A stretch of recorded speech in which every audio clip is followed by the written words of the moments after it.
When I was young, I loved having Nerf battles, but as I've gotten older, Nerf guns just became less cool. I tried getting into airsoft, but it isn't cheap. First, you have to get a gun, and then a mask, and then gloves, and then extra magazines, and a bigger gun, and one of those things, and laser sights, and I really don't have that much money to blow on this hobby. Well, my question is, how hard can I make a Nerf gun shoot while still keeping it practical? Because airsoft is way too expensive for me. So, I did a little bit of research, and I found this. Apparently, there are already companies out there that make parts to modify Nerf guns. All you need to do is buy a kit and install it, and you can make your old gun shoot way harder.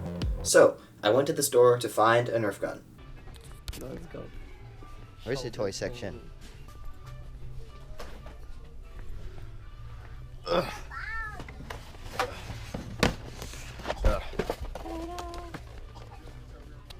Now let me explain to you why I got this gun. This particular gun is bullpup. For those of you who don't know what bullpup means, that means that the magazine loads in behind the trigger. I've always liked bullpup blasters, so I just couldn't resist getting this one.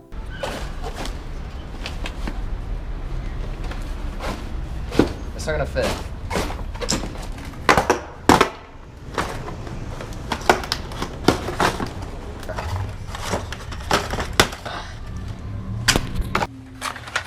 Let's take it apart.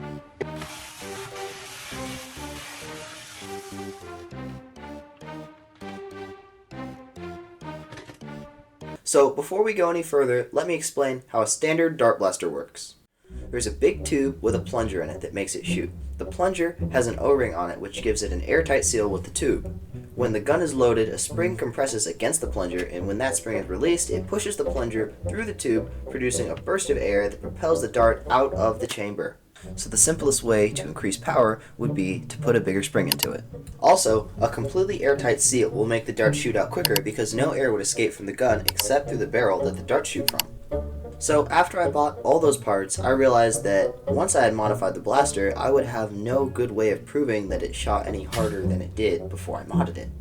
The way people measure the velocity of the dart is with a chronograph, but I don't currently have one of those, and I am not going to buy one at that price. So that's why I bought this thing.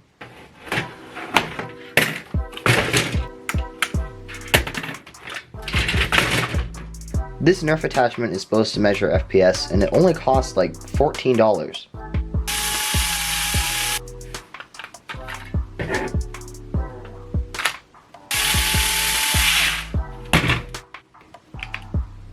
Oh, look at that.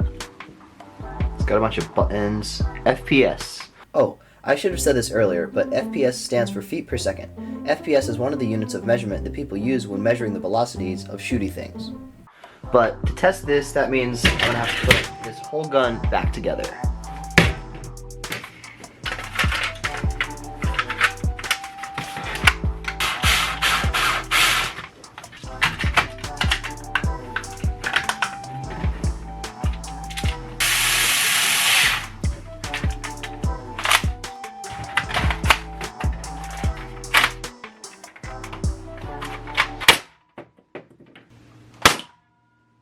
.261 FPS.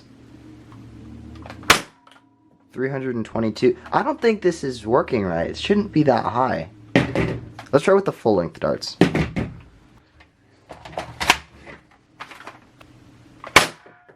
.133, that's better. 132. Yeah, 113. On the outside of the box, it said that blaster is supposed to reach around 130 FPS, so I don't know why this was reading at like 350. I think it just worked weird when it has the half darts.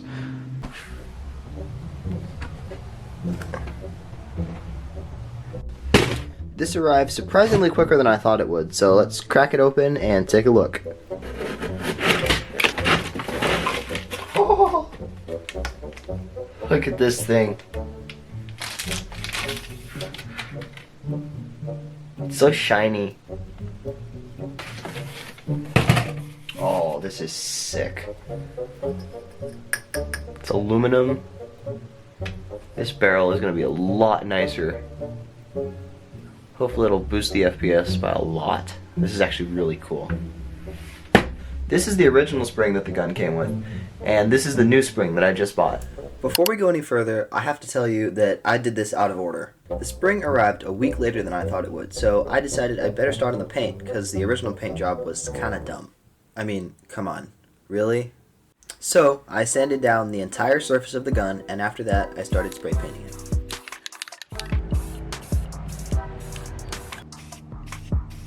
And that's why the gun that you see me putting the new parts into is not the same color as the original one.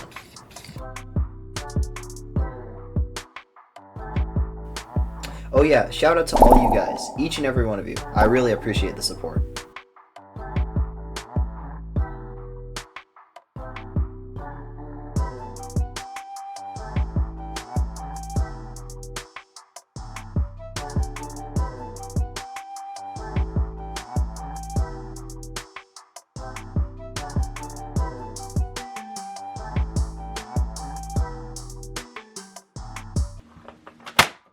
Whoa, 237? 246? This is shooting 250 FPS just putting new stuff. This is so... Oh my goodness. This is crazy. 215. This is so much better. Oh my goodness, that's crazy.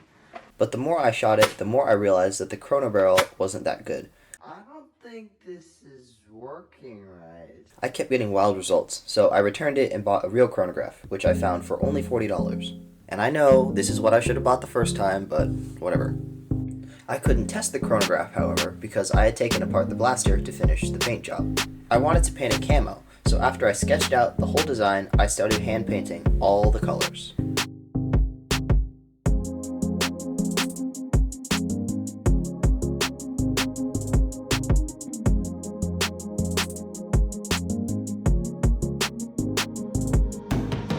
I just set up the new chronograph. Now let's test it.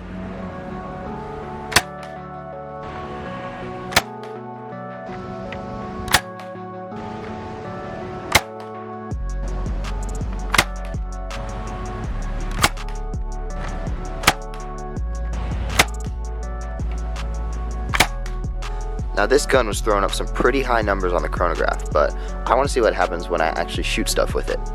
First thing I'm going to try is this old letter. Yo, it shot all the way through.